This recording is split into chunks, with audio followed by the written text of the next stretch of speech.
여러분 안녕하십니까? 여수 MBC 뉴스데스크입니다. 여수와 순천 등에서 기초의원을 3명 이상 뽑는 선거구가 줄고 대신 2인 선거구가 늘어날 수 있다는 관측이 나옵니다.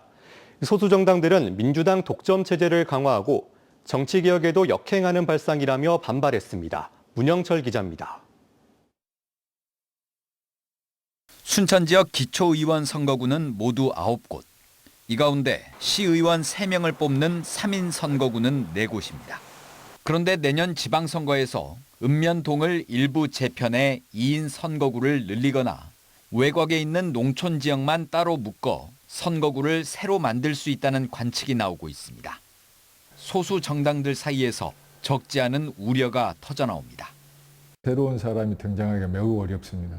인지도가 있는 사람들, 또 조직력이 있는 사람들, 또 자금력이 있는 세력, 이런 데만이 유리하게 되는 이런 구조적인 문제를 안고 있는 겁니다.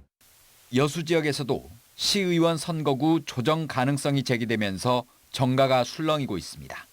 현재 4인 선거구인 여서 문수 광림을 여서 둔덕 문수 광림으로 재편해 각각 2명씩을 뽑을 것이란 관측입니다. 실제로 민주당 여수갑 지역위원회는 여서동과 문수동을 분리하자는 의견을 도당에 제출한 상태입니다. 2인 선거구 확대는 소수 정당이나 무소속 후보들에게 불리할 뿐 아니라 정치 개혁의 핵심인 중대 선거구 확대에 역행하는 것이어서 벌써부터 비판과 반발 여론이 강합니다. 줄이는 방향으로 선거구를 개편하려고 하는 것은 기존의 기득권을 유지하기 위한 그런 방법이 아닌가. 진보당과 조국혁신당 등 소수 정당들은 다음 주 공동 기자회견을 열고 불합리한 선거구 개편 움직임을 중단하고 중대 선거구를 확대할 것을 촉구할 계획입니다. MBC 뉴스 문형철입니다. 전 세계 석유화 공급 과잉 속에 일본은 20여 년 전 정부 주도 구조 재편으로 위기를 넘겼다는 소식 전해드렸는데요. 그렇다면 독일의 선진 기업들은 이 위기를 어떻게 돌파하고 있을까요?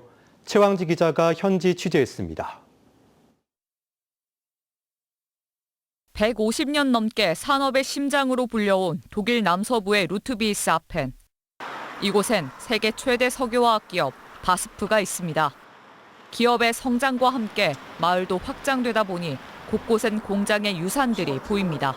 바스프 공장 굴뚝은 마을 곳곳에서도 쉽게 볼 수 있는데요. 도로 하나를 놓고 공장과 마을이 가까이에 있기 때문입니다. Uns geht es hier wirklich darum, auch Nachbarschaft und Gesellschaft zu stärken und ein lebenswertes Umfeld zu schaffen. 기업과 지역의 상생 구조 속 바스프의 지향점은 친환경 기업입니다. 석유화학의 핵심 설비인 NCC. 바스프의 이 전기가열 스팀 크래커는 기존 가스를 태우는 방식과 달리 전기로 석유화학 제품을 만듭니다. 이산화탄소 배출을 90% 이상 줄일 수 있습니다. Jetzt in den letzten 5 Jahren hauptsächlich, würde ich sagen, hat eine unglaubliche technologische Entwicklung stattgefunden, um eben Technologien zu haben, die helfen, unsere Anlagen zu dekarbonisieren. 석유화학 물량의 공급 과잉 속 바스프는 친환경 제품으로 차별화를 시도하고 있습니다. 독일 석유화학 업계는 친환경 제품이 시장에 안착하기 위해선 제도적 뒷받침도 필요하다고 강조합니다. Bestimmte neue Technologien wie zum Beispiel CCUS oder auch chemisches Recycling anzuerkennen und die gesetzlichen Rahmen zu schaffen, dass diese Technologien tatsächlich genutzt werden. Das heißt, 바스프의 한 해 생산액은 112조, 여수 산단의 한 해 생산액보다 27조 더 많지만 탄소 배출량은 1,700만 톤으로 여수 전체 배출량의 절반도 안 됩니다. MBC 뉴스 최양지입니다. 이재명 대통령 대선 공약인 지역방송 지원 예산을 기획재정부가 묻지마 삭감해 논란입니다. 오늘 이 대통령이 별도 보고를 지시하는 등 관심을 가지면서 예산 부활의 신호탄이 될지 주목됩니다. 지역 MBC 공동취재단 김세정 기자입니다. 너무나 명백한 사실인데 과학기술정보통신부의 내년 업무계획 보고회. 이재명 대통령이 최근 지역방송 지원 예산 삭감에 대한 반발을 의식한 듯 그 이유를 물었습니다. 지역 미디어 지원 사업이 있는데 이번에 예산을 국회에서 삭감을 했다고 여기저기서 내욕을 하던데 공약을 해놓고 왜 예산을 삭감했냐? 그건 뭔 말이에요? 이에 이규현 대통령 홍보소통수석은 방송통신발전기금을 낸 적 없는 다른 부처 소속 기관들의 오랜 시간 지원되던 편법 출연을 바로잡는 과정이라고 답했습니다. 국악방송하고 아리랑 TV에 대한 방송을 방송발전기금에서 출연해 왔는데요. 그걸 요번에 문체부로 일반 예산으로 넘겼습니다. 이게 그냥 수십 년 동안 있었던 어떤 개혁 작업이었고. 문제는 예산을 확보해놓고도 정작 대통령 공약인 지역방송 지원 예산으로 전환하지 않은 데 있습니다. 국회 상임위는 그동안 편법 지출된 예산을 기금 취지에 맞게 당초 연 45억이던 지역방송 지원 예산을 207억까지 늘리는 예산안을 의결했습니다. 그런데 마지막 조정 과정에서 기재부가 특별한 사유 없이 150억 넘게 삭감하고 유보금으로 돌린 겁니다. 방송발전기금에서 남는 돈이 152억입니다. 네. 그게 지역방송 쪽으로 가야 된다라는 게 지역방송계의 원래 그 통장에 들어가 있습니다. 지금. 이 대통령은 별도 보고를 지시했습니다. 온라인. 나중에 별도로 하면 그 보고 나면 되지. 난 뭔 말인가 잘 모르겠어요. 대통령이 직접 나서 지역방송 예산 삭감 이유를 챙기면서 예산 복원에 대한 지역의 기대감이 커지고 있습니다. MBC 뉴스 김세정입니다.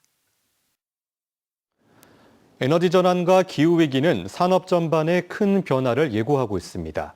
이 거대한 흐름 속에서 무엇을 알고 어떻게 준비해야 할지 전문가들 해법을 들어봤습니다.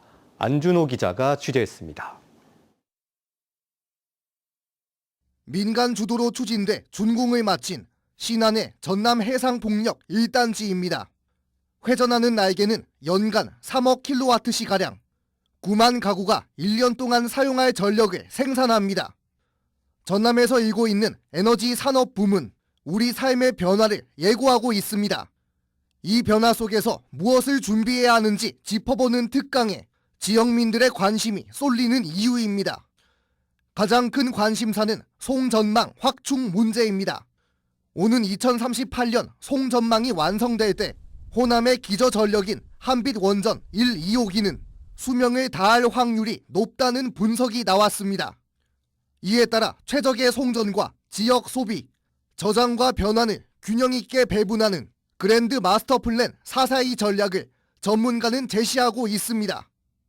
우리 지역에 향후에 늘어날 수 있는 전력 소비량, 그리고 우리가 발전하는 발전량, 그다음에 송전설로 전기의 품질 이런 것들을 다 가지고 시뮬레이션을 해보니까 교수님이 할 때는 442 전법이 가장 맞다.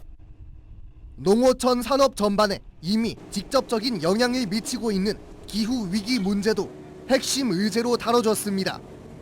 기후위기는 곧 경제 문제라며 두 가지 리스크가 소개됐습니다.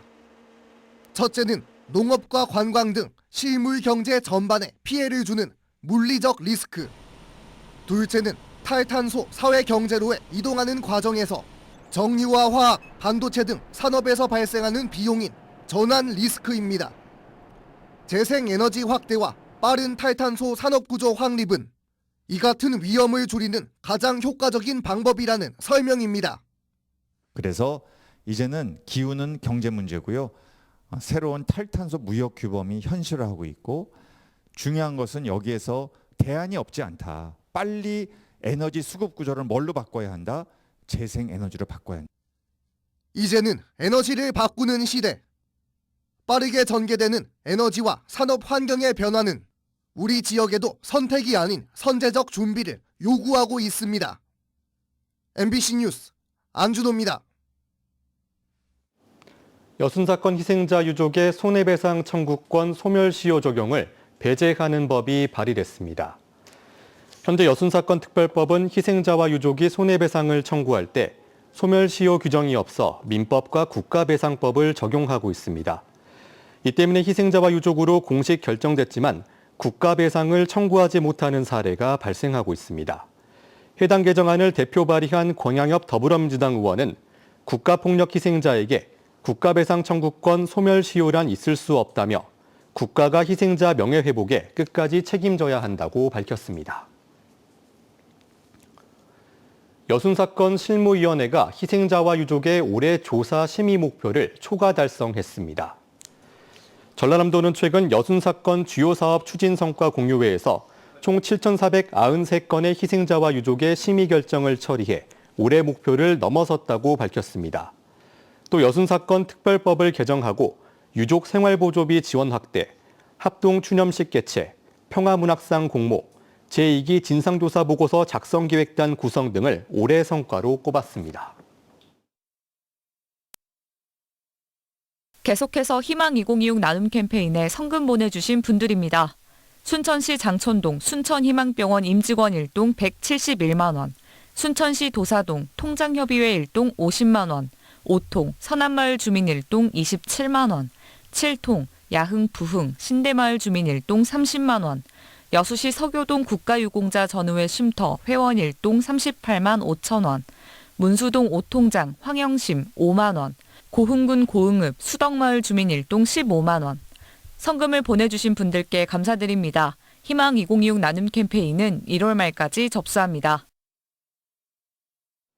오늘은 대체로 맑은 날씨를 보였지만 내일은 흐린 가운데 비가 내리겠습니다. 내일 오후부터 전남 동북부에서는 5mm 안팎의 비가 올 것으로 보이는 가운데 아침 최저 기온은 2도에서 5도 사이, 한낮 최고 기온은 11도에서 13도로 오늘보다 높겠습니다. 바다의 물결은 남해서부 앞바다에서 0.5m에서 2m, 먼바다에서 최고 2.5m로 조금 높게 일겠습니다. 내일 남해안을 중심으로 초속 15m 이상의 강한 바람과 함께 물결도 높겠으니 항해나 조업하는 선박은 각별히 유의하시길 바랍니다. 광양과 포항, 당진 등 3대 철강 도시가 철강 산업 위기에 범정부 차원의 대응을 호소했습니다.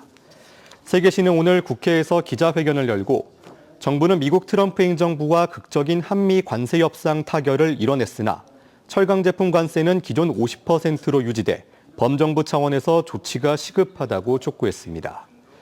이들 시는 관세 재협상과 문제 해결 방안 모색, 철강 산업 경쟁력 특별법 시행령에 인프라 국비 확충 등 지역 의견 반영을 국회와 정부에 건의했습니다.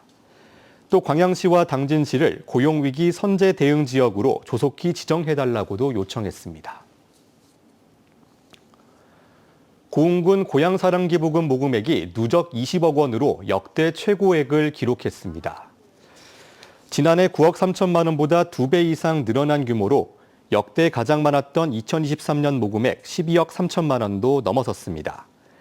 고흥군 고향사랑기부금은 스마트 영농빌리지 조성과 소아청소년과 지원, 마을 공동 빨래방 운영 등에 활용되고 있습니다. 순천시가 농가 경영 안정을 위한 기본형 공익직불금 197억 원을 지급했습니다. 기본형 공익직불제는 지난 2020년부터 시행돼 농업인 소득 안정과 지역 간 소득 불균형 해소를 목표로 추진 중이며 순천에서는 15,300여 농가가 대상입니다. 순천시는 지난 3월부터 신청을 받아 6월부터 11월까지 이행 점검과 대량 검증을 실시해 지급 대상자를 확정했습니다.